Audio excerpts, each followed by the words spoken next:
Aujourd'hui, nous n'allons pas lire un passage d'évangile, mais nous allons découvrir la première lecture. Cette première lecture est issue des Actes des Apôtres. Dans le Nouveau Testament, on retrouve les évangiles qui nous parlent de la vie de Jésus, et juste après, nous retrouvons le livre des Actes des Apôtres. Le jour de l'Ascension, Jésus est monté aux cieux. Mais il n'a pas laissé les disciples seuls, puisque le jour de la Pentecôte, l'Esprit Saint est descendu sur eux pour les guider. Avec l'action de l'Esprit Saint et la parole de Dieu, beaucoup de personnes ont rejoint les disciples. Ils commençaient à être nombreux. Cela pouvait devenir difficile pour l'organisation.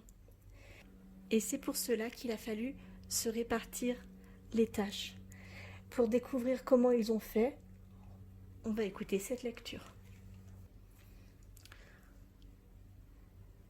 Lecture du livre des Actes des Apôtres. En ces jours-là, comme le nombre des disciples augmentait, les frères de langue grecque récriminèrent contre ceux de langue hébraïque, parce que les veuves de leur groupe étaient désavantagées dans le service quotidien. Les 12 convoquèrent l'ensemble des disciples et leur dirent : « Il n'est pas bon que nous délaissions la parole de Dieu pour servir aux tables. Cherchez plutôt, frères, 7 d'entre vous, des hommes qui soient estimés de tous, remplis d'Esprit Saint et de sagesse, et nous les établirons dans cette charge. En ce qui vous concerne, nous resterons assidus à la prière et au service de la parole. » Ces propos plurent à tout le monde, et l'on choisit Étienne, homme rempli de foi et d'Esprit Saint, Philippe, Procore, Nicanor, Timon, Parménas et Nicolas, un converti au judaïsme originaire d'Antioche.